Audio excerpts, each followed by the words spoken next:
And we're live. Welcome to the USA Playbook Podcast. I'm Nzube and I'll be your host. In 2016, I graduated from the University of Nigeria with a dream of studying the USA, but I had little money. Fast forward a few years, I've gotten 4 scholarships and I'm currently doing a fully funded PhD in the state of Georgia. Here, we only see possibilities. We're in pursuit of getting scholarships so we can relocate to the USA to experience better opportunities for ourselves and our families. So come with me and other international students as we tell you the secrets and hold nothing back. Every week, we talk about getting scholarships, getting visas, getting jobs, or even the ultimate goal of getting a green card. We are here to help you relocate and thrive in the USA, a land of opportunities. This is the USA Playbook Podcast. Joining me today is Amelia, a Mastercard scholar. You're welcome to the show. Thank you so much for inviting me, and I'm happy to be here. Thank you. Thank you for joining us here. And she's a fellow YouTuber. I've been seeing the great work that you've been doing on YouTube. On behalf of everyone and the whole YouTube community, I also want to thank you for the work that you've been doing and the people that you've been helping as well. All right, so let's just get into it. Please, can you introduce yourself for the few people here that probably have not met you before, like your name, the country you're originally from, what you're currently doing, and the state you are at the moment? Okay, so my name is Amelia, and then I am from Ghana, currently working at Amazon as an HR partner. Okay, so what city are you currently in? I'm currently in Washington State, Seattle precisely. Okay. All right, so let's go back to Ghana. Which university did you attend in Ghana, and what did you study there? Okay, so in Ghana, I was at Kwame Nkrumah University of Science and Technology. I don't know if you've met anyone there before. I haven't, but I've been there. Oh, nice. Yeah. Nice. I was in Ghana in 2005, and we visited there, one of the tourist attractions. Well, it's been a long time. Go ahead, please. Yeah, 2005 is a long time. Yeah. So, I'm from KUST. I was reading business administration in the School of Business, KUST, and then I came here to Arizona State University. Okay. So, you said you read business? Yeah. Okay. And so the bachelor's in business was your highest qualification? Yeah, so back in Ghana, my highest qualification was in the process of reading the Bachelor of Business Administration. But then if I'm supposed to go into my scholarship now, it was one that the partnership will make you apply to the scholarship when you are in 3rd year, transitioning to your 4th year. And so if you get a scholarship, then you get to come here for your final year of undergraduate studies, and then you do an accelerated master's degree. Oh, wow. Okay. Yeah. Hold on before we get there, because that's really interesting. Never heard that before. But before we get there, let's still just backtrack a little as to when did you start nursing the intention of studying abroad? Like, what's so personally, because I was in 3rd year, obviously I was not in final year, or I was not done with school. So that study abroad thought was not there, right? It was not like I had a passion of traveling outside, no. So when I got to 3rd year, in one of my classes, one of the scholarship, one of my professors was part of the scholarship team in KUST. So she just said it in class, like a class of about 250. And then she's like, oh, the Mastercard applications have been opened for this year. So if you are interested, you can apply for it. And as at then, I still didn't have the passion of, I have to travel abroad. I was like, okay, you get it. So it was one of my friends that even actually really pressured me. He was my study mate that we should go apply for the scholarship. At the time, I was like, I know how Ghana does everything. Like in African countries, there's lots of protocol, right? You put in all of Yeah. effort and then you not get it. So I was like, I don't think I want to give myself that hopes and then still not get it. And then my friend was like, oh, he was a Mastercard scholar then for undergraduates. So he's like, Okay. Mastercard is real. Like Mastercard is real. So you can still apply. He got his passport in first year because of this whole Mastercard that he hadn't thought. So for me, my thoughts came along the line. It wasn't like I really needed to like get out. Usually, like when I'm doing YouTube videos, I'm like, once you are so desperate to get out, you don't do things right? Like people would always go for application waivers. This school is waiving application. Those ones are very competitive. Everyone is applying for them. So usually sometimes that thought of I have to go abroad should be minimized. Look at like what you really want. Is this a fit for me? I'm happy you mentioned. I'm happy you mentioned this, and from your story, there were like two pivotal people that helped you make that trigger, that leap to now consider the scholarship. Your professor who announced it, Yeah, and also your friend yeah. who was a scholar. So you've seen someone like yourself that has done this thing before. If you watch my videos, I'm always like, surround yourself with like-minded individuals, because if you want to study abroad and all of your friends are people that are thriving in Nigeria, people that are thriving in Ghana, you're most likely going to feel like you're not doing something right, because the process is very daunting, right? It's very hard. So you need people who are like, okay, let's do this. Like, let's do this. Those individuals will help you. Like, unfortunately, the friend that pushed me to apply did not get it. Oh, wow. Yeah. So you just need those people along the line around you to push you.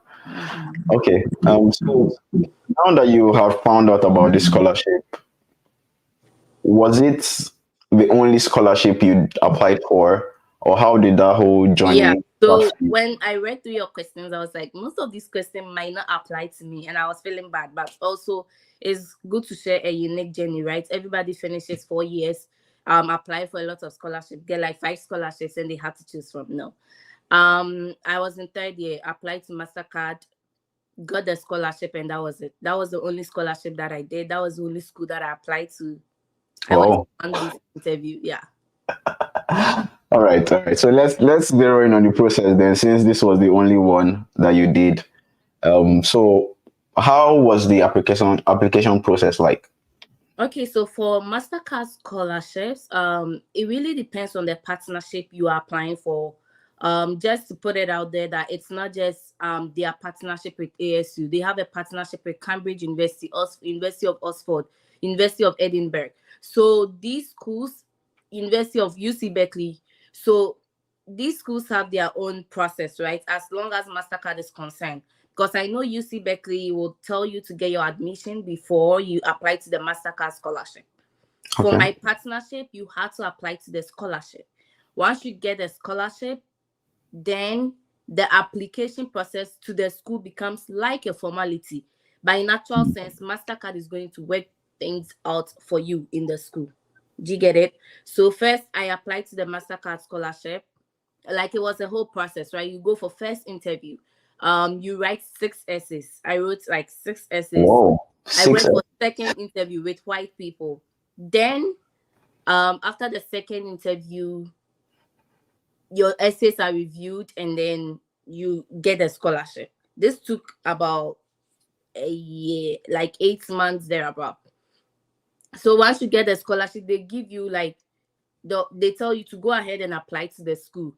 But because you have gotten the scholarship, it's not like there's a way you are not going to get admission for the school, because more or less they've done the screening already, because it was a pool of 10 USCs, one of the largest universities in Ghana.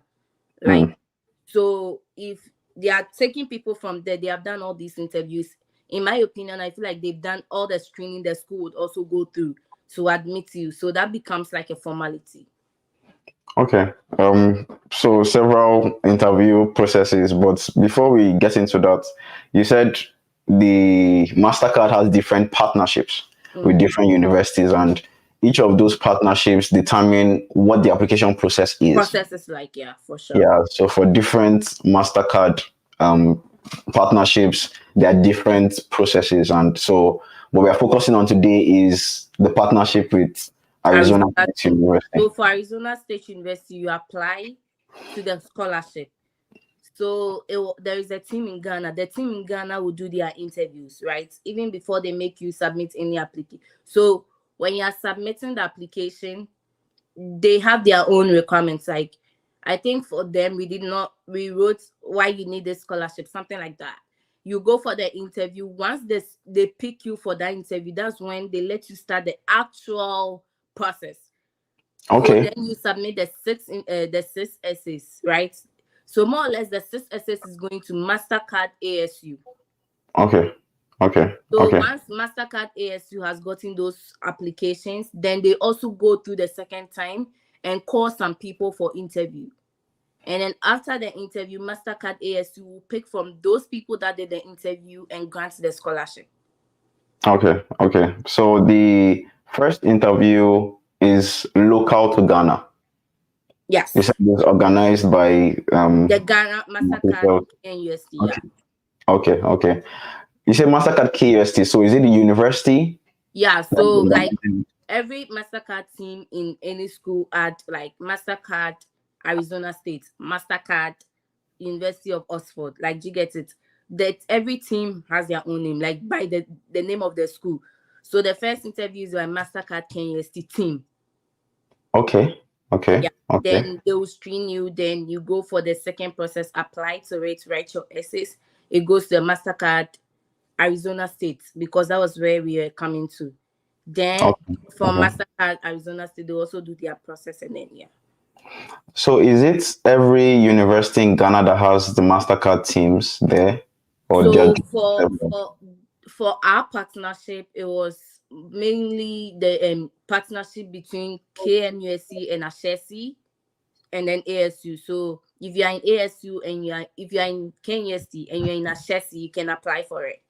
But right now, the applications that are open is open to everybody. As long as you come from an African country, you're good to apply.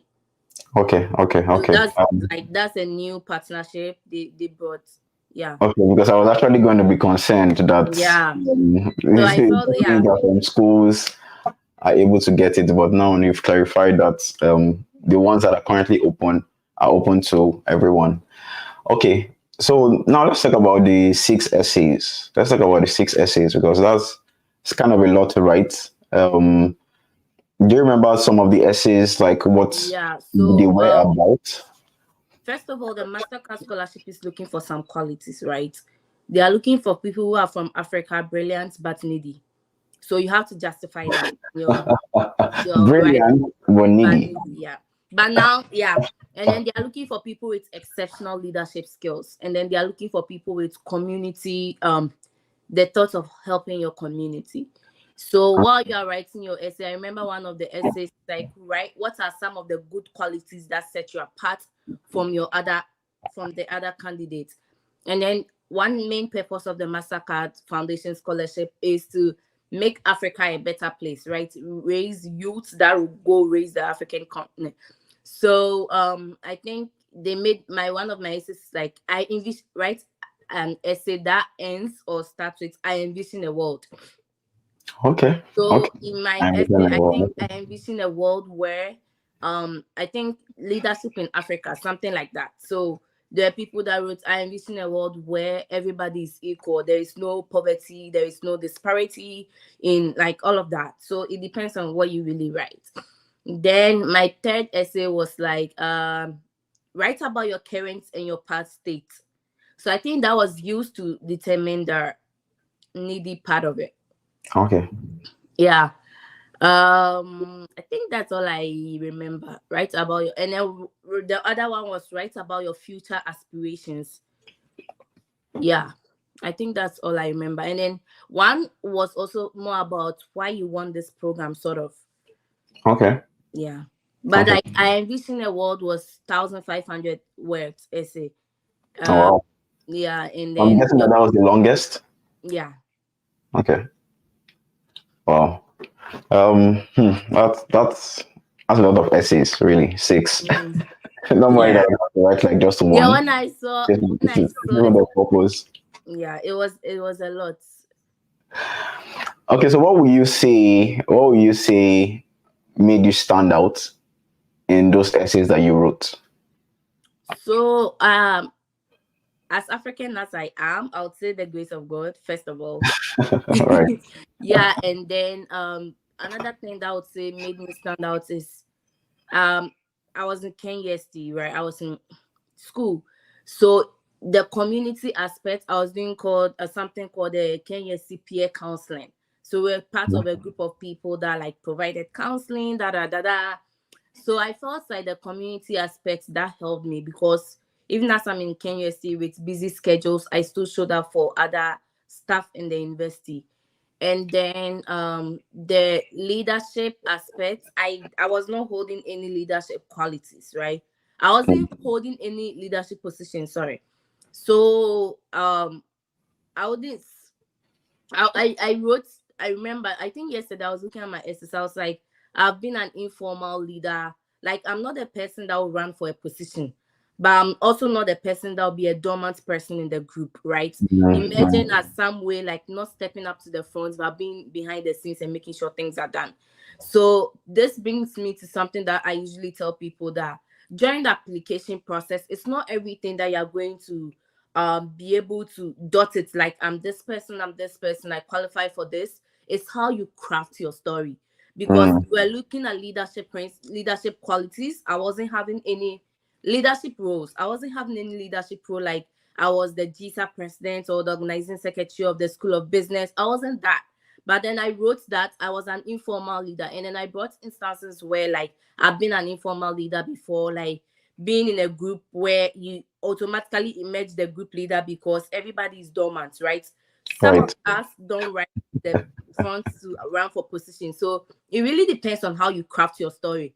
And if I'm because I'm in HR, like when I'm talking about interviews, I'm like, you really tell the recruiter who you are. They don't know you. They know you through LinkedIn. Whether I'm telling lies or I'm telling the truth, make yourself credible, right? So that's what people are like. Can you write my statement of purpose for me? It's really tailored to you, like who you Right. are and what you are. Right. Write Yeah. it, proofread it, because you know yourself better than I do, right? So that's my key takeaway from satisfying those leadership qualities stuff. So being able to shine the light on your Yeah, strength. even in the little things. If you've been here for quite some time, you know how these people that have those so much confidence. I don't want to be Right. discriminatory, but the white people, if they don't even have anything to say, is the way they will say it in class, right? A very The bold, way the confidence, confident. and it's nothing they are saying, but it's how they say it, and that's what we lack as individuals. Sometimes as Africans, we feel like we don't like to talk about ourselves because we are kind of exaggerating about yourself or putting yourself up there when you think you are not, but you really are indirectly. So All right, thank you. I really thank you for mentioning this. I thank you for mentioning this. Because even personally, before I came to the US, it was a mindset that I had that I shouldn't sing my praise. I shouldn't sing my praise. yeah, I shouldn't tell about my strengths. That is as if I'm bragging or I'm proud. That kind of thing. When it's actually the reverse, mm-hmm. because they cannot see people, like they don't know who you are, and they don't know how you can help. They don't know your visions, your goals, your dreams, all these things that we say in our essays until you tell them. Yeah. Yes, and that is now how what will determine how they will relate to you, the opportunity that you'll bring your way, Yeah. and all of that. So thank you so much. And this thing you also mentioned about being able to package your story very well. It's called packaging. I think I like that word. Yeah. Package your story very well. Barbara, a couple of episodes ago, she was a Fulbright scholar, Mm-hmm. and she also said the same thing. Like in the essays, in the application, like you have to package yourself. You have to tell your story very well. And even in statement of purpose, just as you mentioned, everybody has a unique story. Yeah. And there's really a way you can package it Yeah. that wow, we want this person here. Yeah. Yes, but you have to be able to shine that light. Yeah. So thank you so much. Even in the light of that, I think we are using AI to write our essays, AI to craft a lot of our application materials, right? In as much as I'm always encouraging the use of AI, sometimes you have to give it more for them to write more about you. Like, okay, write a statement of purpose for me. I'm applying for global business management. Obviously, it's going to give you the general profile of everybody that is set Right. to global business. Okay, write a statement of purpose for me. Growing up, I wanted to become this, but the challenges around me in Ghana could not permit me. While I transitioned through school, I realized this opportunity. I did this and I did that. It will give you a statement of purpose that sound more like you, more unique than telling AI to write a statement of purpose for somebody writing global businessman. Like, do you get what I mean? Yes. So yeah, we have to be Give me mindful. more context Tailored, yeah, after prompting. Yes. or customized feed. Yeah. Okay. Thank you. Let's continue down your journey and the process. So we've been through the first interview that was local to KUST, and then the 6 essays that was now sent to Mastercard ASU. Then you said after that was an interview. So can you tell us about that interview phase? But first of all, before you do, what was like the duration between when you submitted and when the interviews happened? Yeah, I might have lost track of time, but it was Okay, that's always fine. more than 1 month in between. Like, it was quite some time. Okay. So what was the Because second I interview think like? my last interview was in October. After December, I was still waiting on the feedback. I didn't get the feedback that Christmas. I don't think I really enjoyed it. Come like you're waiting for something. I'm always checking my email. You know, when you apply to scholarships, you're always checking your email. Yeah. So yeah. So what was the interview process like? The second interview. So yeah, the interview, because it was Mastercard, you know that the network issues in Ghana. So at the time we were still back in KUST. So Mastercard KUST facilitated it. They took us to a place and then they set you up with the interviewer. You go in the room with the person, the projector is ready. So by the time I go in there, everything was set up. I'm just like, hey, like, hi, then we start. So like it was more or less they reviewed what you have sent and then Okay. The essays. questions about that. So let's say if you hired an agent to write your story, you are going to find yourself wanting. Yeah. That's funny. You find yourself wanting. Yeah. Okay. Do you have like estimates of the numbers? So like how many people did you applied for the Mastercard? Yeah. The numbers, I don't know how many people applied, but even for my class, I think about 20 or 30 people applied and they took 7 people. Okay, 7 No, from it's not 20 or, yeah, 20, like about, so the first application, I'm sure a lot of people applied, but Okay. before we went for the Mastercard, the KUST interview, about 20 people I saw at the interview, and then they took 7 of us. Okay. So people had applied, 20 were called for interview, and then 7 were taken. Mm-hmm. So 7 were taken. Is it after this second After interview? the AS one, the last round of interview, like in total were 7 people that came in my class. Okay. They were actually looking for 5 people for my class, but they later ended up taking 7 because maybe they didn't know who to eliminate. Who to eliminate, right? Probably all of you. All of you gave me very, very strong stories. Mm-hmm. Okay, so after the interview, what happened next? So after the interview, then okay, you've gotten Mastercard scholarship. Then they will tell you to apply to your school. That's when you create the account, apply to the school, and then they wait for the school admission process to start. So once the decisions have been sent out, they sent us the admission email too. Like, hey, you've been admitted at Arizona State University. Yeah, and then after that will be the process to come here. Okay. Wow. So after going through the process, the 2 interviews, the 6 essays, Bam, you're a Mastercard scholar Yeah. if you're selected. And then you now start the whole process, which is a formality, really, of now applying to the university for admission. Okay, okay. So did you, for that application process to the school, did you have to write like SOP, TOEFL, GRE, those kind of No, things? no. I didn't write any of those exams. So yeah. Okay, you didn't write any of the exams. That's good. But did you write an SOP for the program though?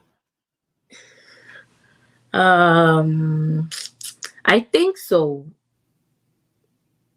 Okay.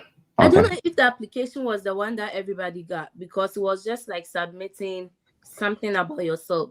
I don't know if the essays we wrote earlier qualified for all of those things. So actually, I got to know about statements of purpose and all of that because I'm a study abroad content creator. Oh, okay. So the Okay. process was a bit different. Yeah. Okay. Okay. Mhm. So then we now talk about your whole coming over to the US. How was the visa interview process like? So the visa interview process, it was so from KNUST in total was 50 people that was admitted through Mastercard to Arizona State University. So 50 people. Wow. 50 people. So I think 20 people went for their visa. It was so during that time COVID hit. Okay. I was going to So ask what year was this? yeah, So it's like the same so 20. COVID hit in 2020, right? I was supposed to come in 2020, COVID hit. So we did that undergraduate final year. Instead of doing it here, we did it in Ghana because Okay. the embassies were closed. So it was hard getting dates even after COVID dates, when it was opening up and dates were not available. Yeah. So the first set of people that when they went, I think it was about 20 people.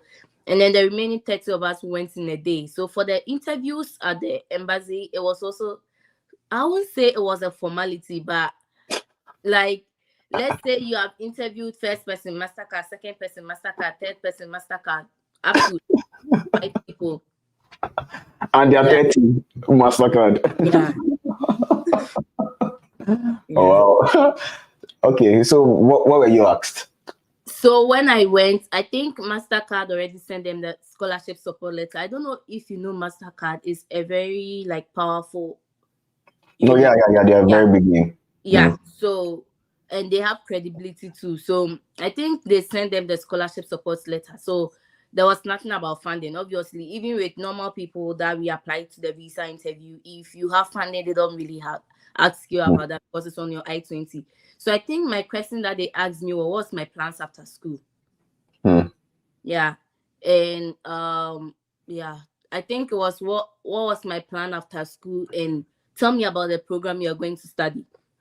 Okay. Yeah, it was those two questions, yeah. Oh wow.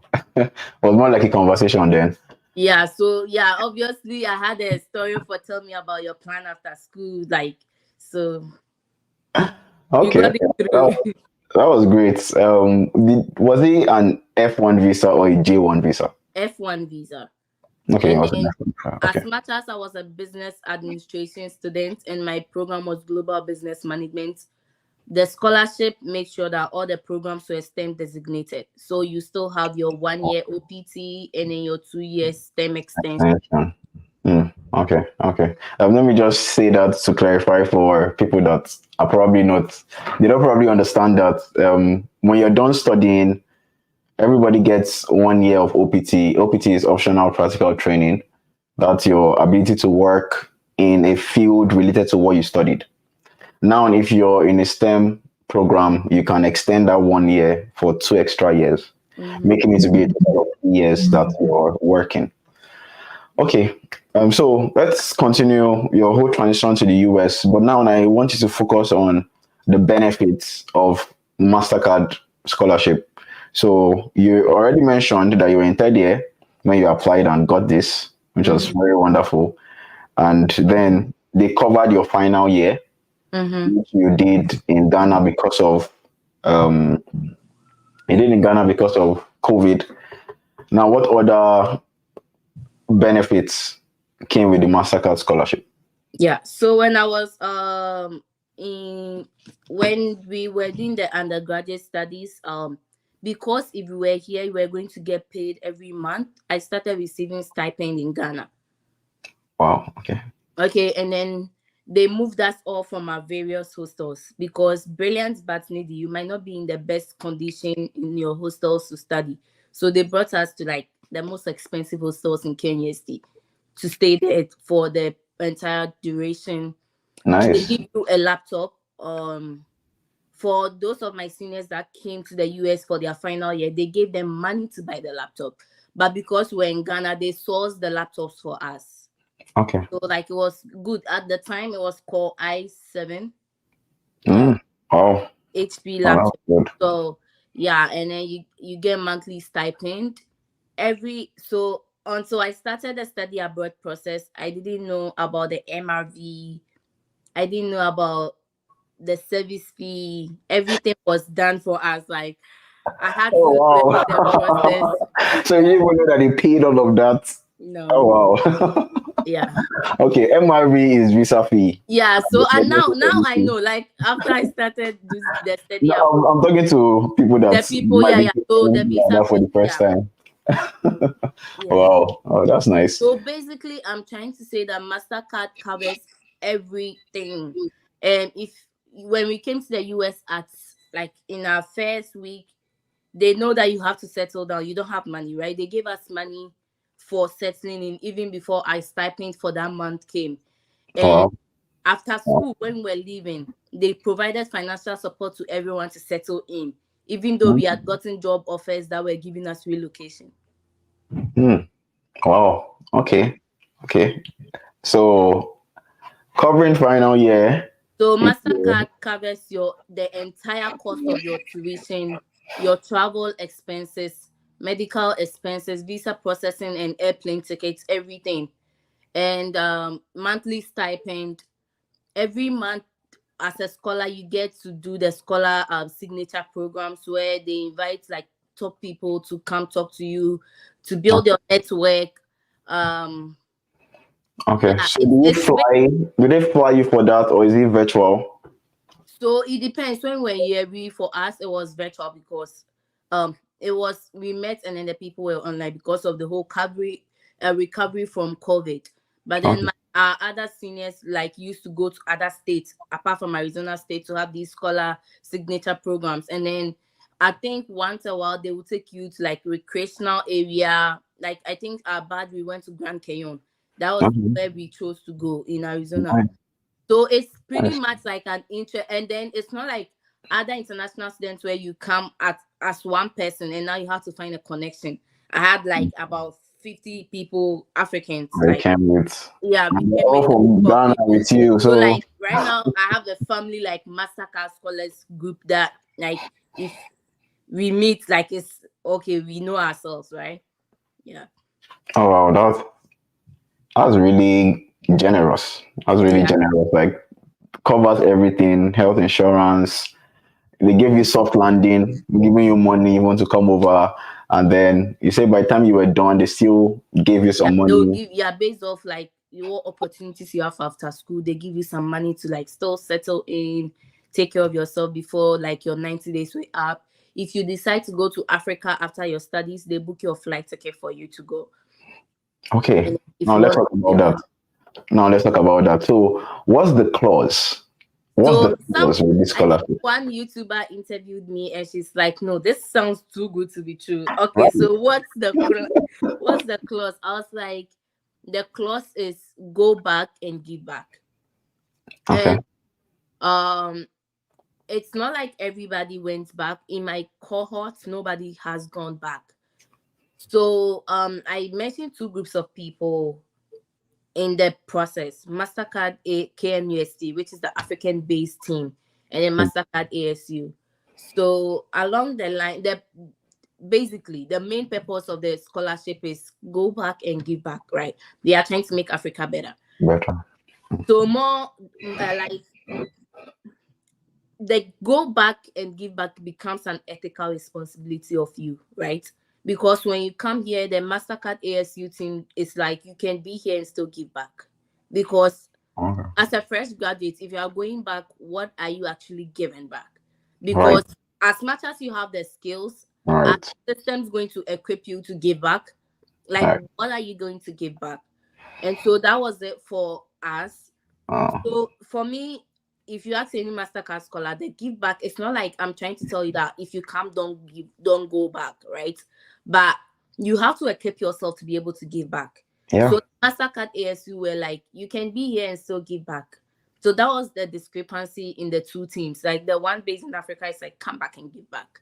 And then they were trying to put in place that if you go, they can make you graduate assistant in KNUST. They were actually going to provide you something to do. But are you still going to be efficient and all of that? I don't know. But most of us here are doing amazing stuff. People have established businesses, they've employed people, and in my opinion, that's the give back. Trying to Right. make Africa better is eradicating poverty. So if as young as I am, I have a business that I've employed people, then that's a give You're back. giving back. If you have a YouTube channel trying to still open people's eyes to like trying to apply to schools, do this right, you are giving back because it might be like one person your channel is helping, right? So give back in different ways. So the clause is go back and give back, but then it's an ethical responsibility for you to give back. Because what about not going back and not giving back? So that's the clause. So it's not like Mastercard, because I think I mentioned to you that they gave us money to settle after school. It's not like Mastercard is like, Oh, well. so that's the clause. The clause is there, but it's yeah. Okay. That's wonderful. You're already giving back. The Yeah. great work that you're actually doing on your channel, Everyone, if you don't know, she is Excel. She's a big YouTuber already doing great stuff. Honestly, let me just share her screen. Just share the screen. So this is her YouTube channel. She also shares more about her experience of being a Mastercard scholar, and then she's done several live where if you're preparing for your visa interview one-on-one, you see some that are even 3 hours long. Like a lot of these sessions, you see questions that you might probably be asked. Yeah. Yes, and you know how to prepare for them. So check her out. The link to our channel is in the description below, so you can also check it out as well. All right, that has been very wonderful. So many benefits, really. So many benefits, and it was not the Yes. usual process. So when I saw your questions, I really didn't prep because okay, this is going to be short because my process was different.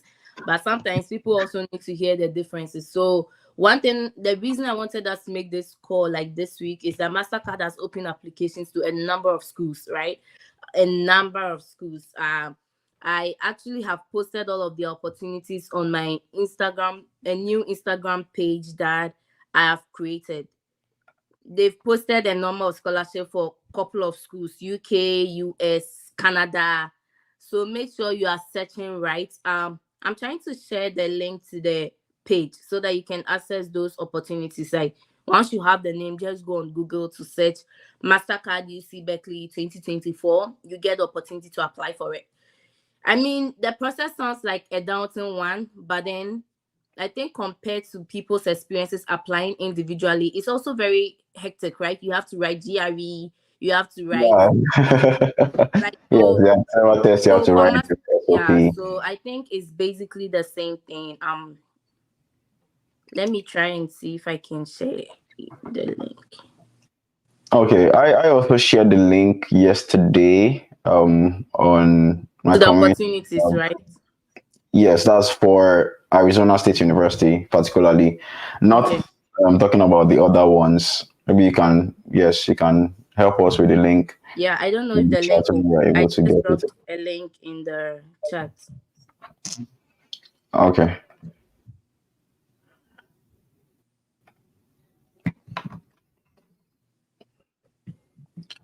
So let's talk a little more about the scholarship.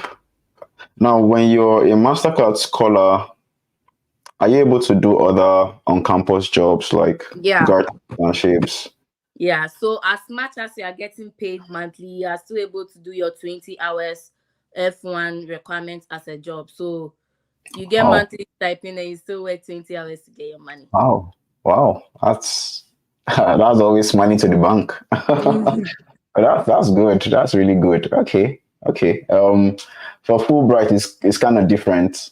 Yes, when I interviewed the Mm, lady, it's kind of different. Like you can, but if you're not working, you forfeit what you're getting from Fulbright. But here you oh, cannot get both, which is really, oh wow. So Mastercard is really generous, and they yeah. even give more people.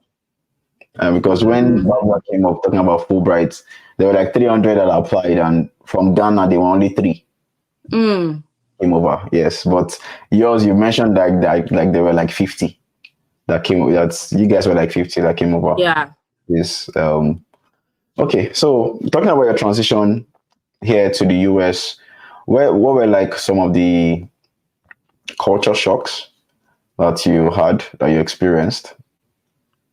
Culture shocks. I think I recently did a video, a lot of culture shocks, obviously.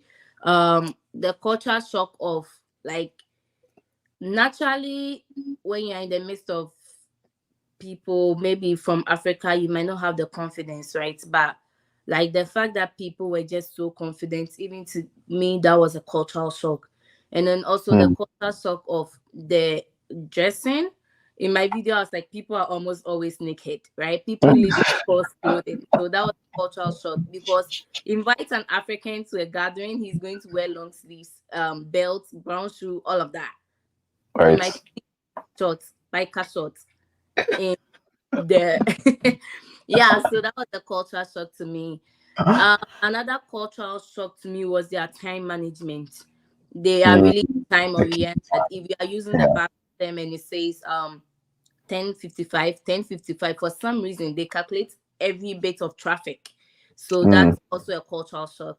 Another cultural As shock, opposed to the African time that we have. don't talk about that. Yeah, and another cultural shock is their way of studies. Like every week you have an assignment. To me, Mm. I think we have to spread that enough that if you are trying to do the study abroad process, you must be prepared mentally for that. Because in our institutions in Africa, you learn mid semester, end of semester, and that is it. We are trained to learn and write the exams and pass. But if you are Yes. doing it every week, it sticks better, but it's also a new thing that if you come you might want to struggle, like you might struggle with it. So another cultural shock was their Wait. You're spitting too much value too fast. Let's hold the break first. This mindset adjustment that you just spoke about. Yes, I just want you to really spend some more time on it yeah. because So yeah, it's a I'm like, big deal. people are like, I want to live abroad. Sometimes me, if you text me, can you help me with my study abroad process? I'm like, what specifically do you need help with? If you say anything or everything, you are not serious to me. I'm not being mean.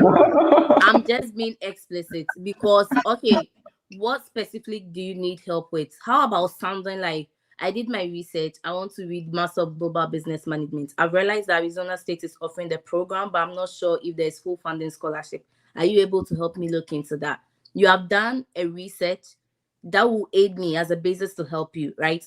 Hmm. If I tell you, okay, like I had someone, their uncle gave me their number and they're like, can you help my niece or nephew come? I texted this guy. I'm like, what program did you read? He said, okay, I have a diploma in mechanical engineering. I was like, okay, so what do you want to read? He's like, anything you can find me. And that was my last conversation with him. Anywhere there's money, anywhere there's If scholarship, I don't mind. anything you can find me. So are you invested in the process that much? Because even my biological sister, I'm telling her, I can help you do your study abroad process. But the process here, the life here, there is more to it than we show on social media. Like Right. the TikTok guys that was like, when I came 2 months, I bought a car. When I came 2 months, I got this. There is more to it than that. And I'm not trying to scare anybody. Like, it's about time we speak about the realities because people come and they're like, I didn't think I had one guy and I can like literally show the message right now. He came in the fall, he was part of my visa interview series, and then he's like, I didn't know it was like this. It's very lonely and all of that. I was like, Yeah, yeah. That's and that's that one that thing. hits, like that hits. That's the truth. And even like not about being lonely, we can cope with that. As the way Africa is hard, bro, come here. Like that's what I'm trying to say. I'm not saying don't come. You have to come, but you have to have a different mentality. The way things are done for us in Africa, you got to change it, because after school there's a lot of things you have to navigate. Like, when is my OPT expiring? My STEM extension is about to be over. What am I getting myself next? Am I on H1B? Am I looking for this visa? There's a lot more thinking you do as an adult than just trying to travel abroad. Like, Right. that's what I'm arriving at. Like, if you're in that immigration pressure, PhD We're student, gonna be he can't speak much about that. But if you are in that immigration pressure, stop it.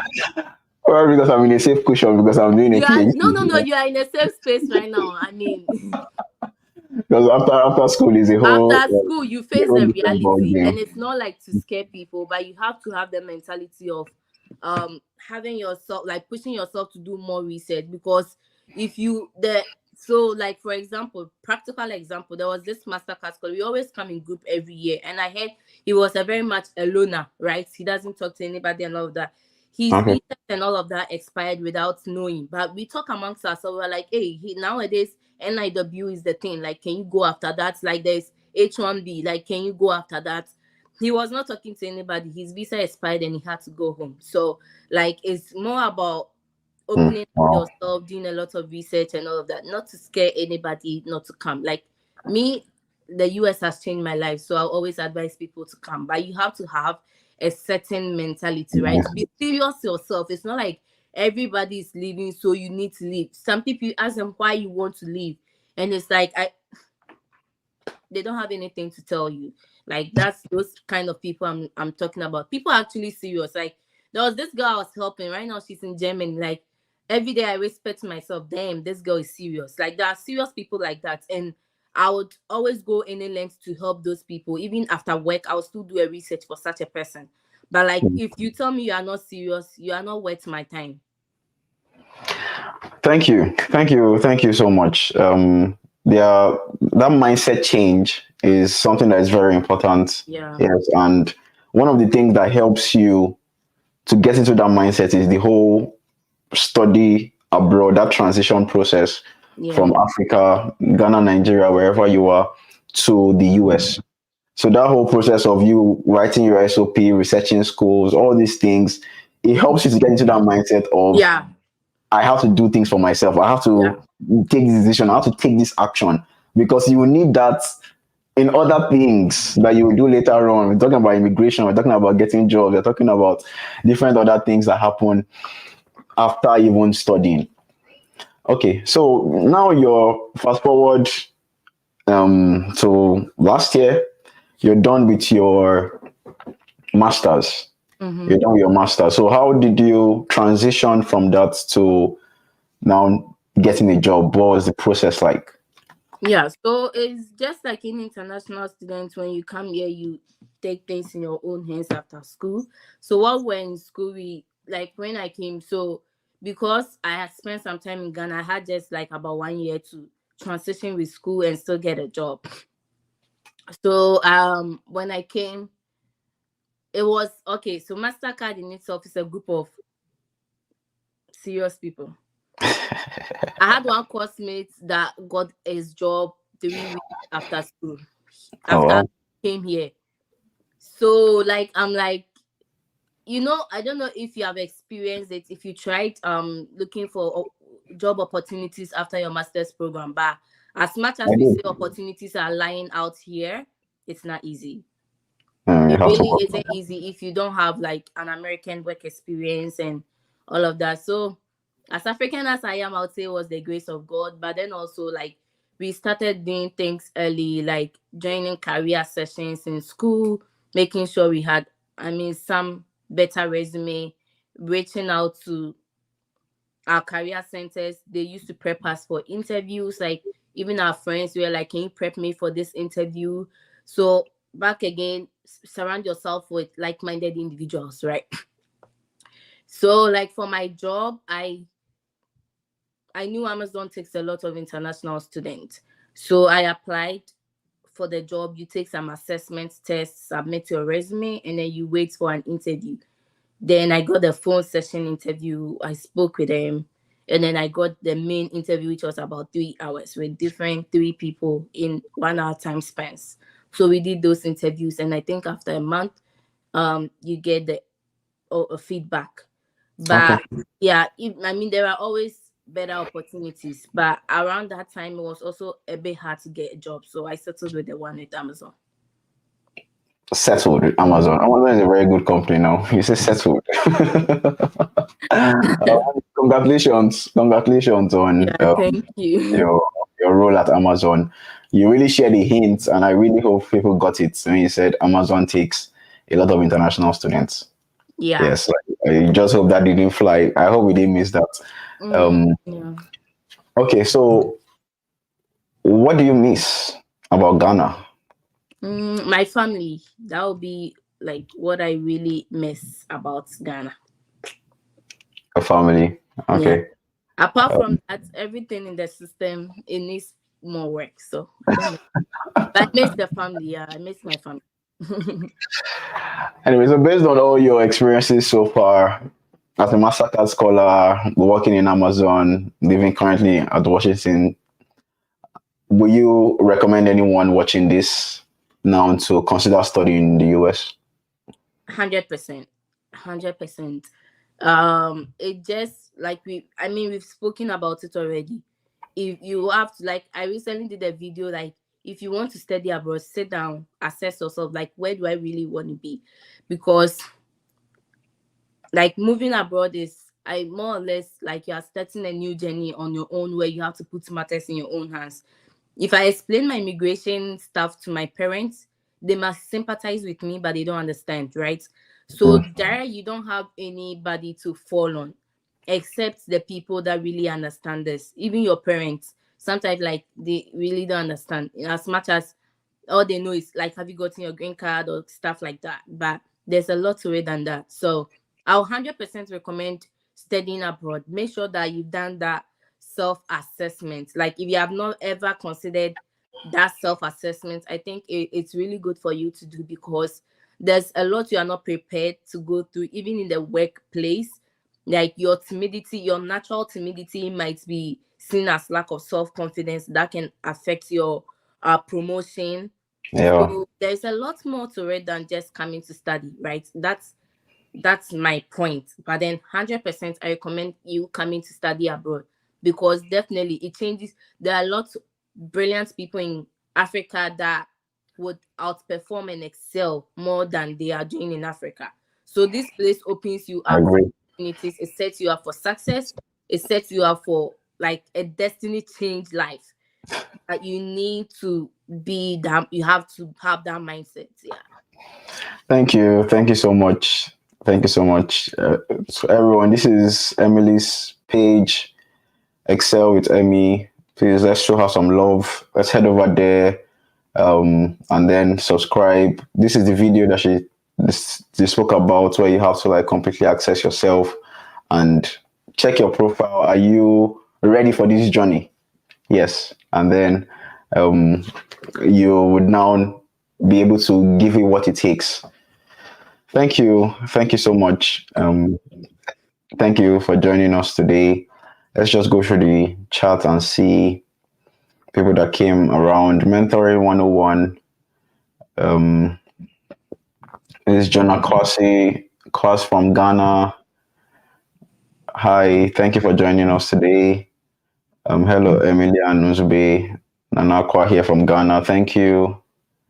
Hello, this is Shakula Kumi. Welcome. And yeah, it was a funny session. So Ekakwa said that's fantastic. That's fantastic. All right.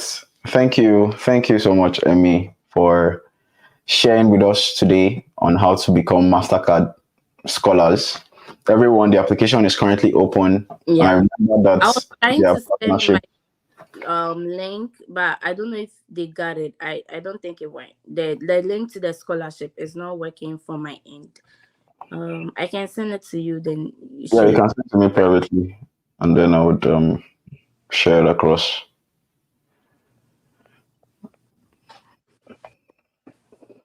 Yeah, I just sent it to you on WhatsApp. Yeah, share it to me privately. All right.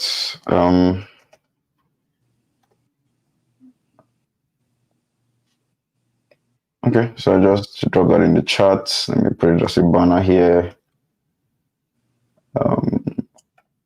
So you guys can check it out on Instagram. Check it out on Instagram, but it's also in the chat as well. It's also in the comment section as well. You can check it out. I'll also put it in the comment section below and the description box below. So you can also check it out as well. Thank you so much, Emmy. It was a really wonderful session today. How can people find you? I know they can reach you on your YouTube channel. Is there any other platform? I am active on LinkedIn. I'm not really active on LinkedIn, but I'm active on LinkedIn. Yeah, so I'm on LinkedIn and I'm on Instagram. I think when you go to my YouTube channel, I have a lot of the things like my link, YouTube, TikTok, Snapchat. Yeah, I think I'm a social media person. Yeah. All right. So anywhere you go to on social media, you can find her. Anywhere you go to on social media, you can find her. All right. Thank you so much for joining us today. It's been a very wonderful session. And everyone, thank you for joining us today at the USA Playbook Podcast. Till we see again, keep pushing your dreams of living a better life. It's possible. It's possible. If you're not subscribed, hit the subscribe button below, and then I'll see you. Bye.